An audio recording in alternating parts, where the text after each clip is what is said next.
Hey everyone, welcome back for a very special brand new video about that show that's got more leaks than a boat in a shark movie, House of the Dragon.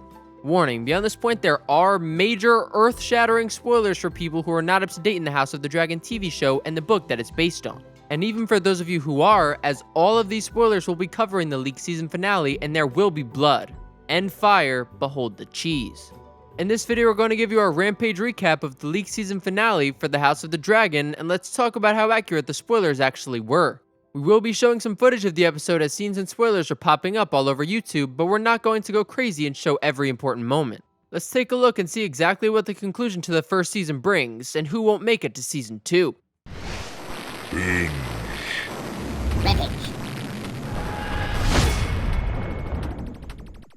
First off, let's talk about where this leak came from and how pissed HBO is. Variety News checked in with HBO, and according to a statement from a spokesperson for the Leak Pro network, it appears that the leak came from a distribution partner in Europe, the Middle East, or Africa. The statement would go on to scold the pirates like upset parents by saying, HBO is aggressively monitoring and pulling these copies from the internet. We're disappointed that this unlawful action has disrupted the viewing experience for loyal fans of the show, who will get to see a pristine version of the episode when it appears Sunday on HBO and HBO Max, where it will stream exclusively in 4K. That's right folks, if you want to see the finale in 4K, you're going to have to wait. Otherwise, you'll have to settle for 1080p like some kind of chump. It's pretty vague on who actually did this and whether someone swiped this file or if it was accidentally posted ahead of release. If you're still here, then know beyond this point, we will be showing footage from the leaked episode as scenes and moments from this episode are readily available all over the internet. Now, we're going to go over the spoilers we covered before the episode leaked. If you didn't know, before the season premiere, detailed spoilers came out for the entire season. These spoilers included moments that were never mentioned or elaborated on in the book and were too specific just to be guesses. The first 4 episodes, every spoiler was 100% correct, while episode 5 had the first discrepancy. Since then, the spoilers have still been mostly right with notable, larger exceptions in episodes 7 and 9. The spoilers for episode 10 seem to not match the trailer, but after watching the episode, we have to say, these leaks are almost all completely accurate. There is a scene mentioned of Daemon unleashing a lifetime of frustration on the beach that never happened, and we are bummed about that. Maybe on the season 1 DVD? They also cut Daemon hugging his daughters after their mom died. Why can't they let the complexities of his character live? The only other inaccuracy in the spoilers was a carryover from episode 9, where it was said that Rhaenys and Sir Eric steal the crown of Viserys when it was actually just Eric alone. This can be chalked up to a different version of events occurring before it got changed late in the editing process. Due to specifics like Daemon singing to Vermithor and Alicent sending Rhaenyra a page from the book they read as kids, it's clear whoever leaked this had inside information that was far beyond the book. As they were right about 90% of the time and on almost every major story point, it's ridiculous to think these leaks were guessed. What do you think? Did the season suffer because of the leaks? We liked the element of not knowing exactly what might happen because there was some discrepancies.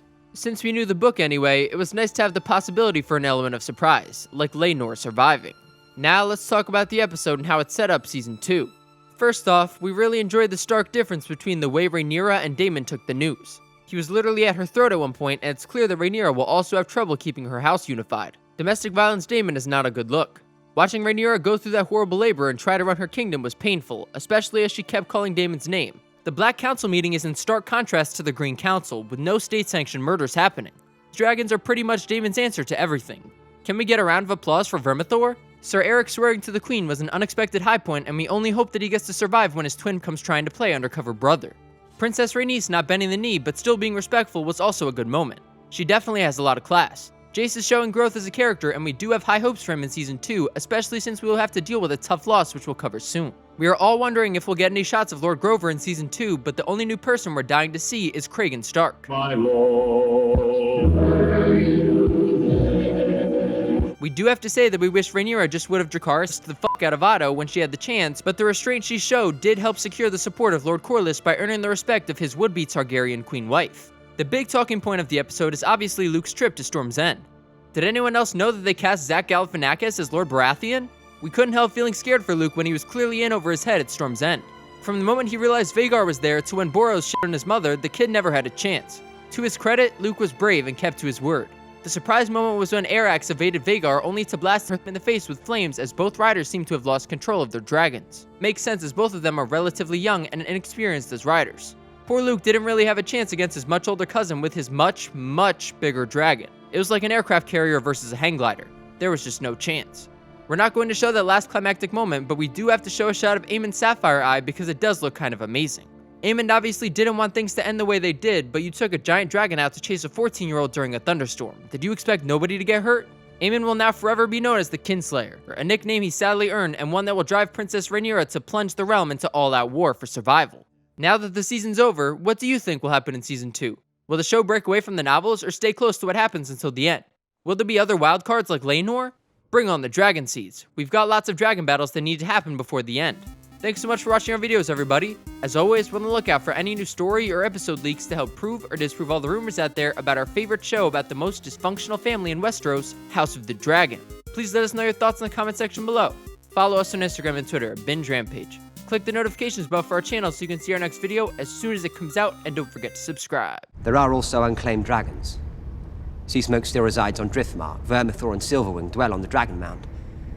Still riderless. Then there are the 3 wild dragons, all of whom nest here. And who is to ride them? Dragonstone has 13 to their 4.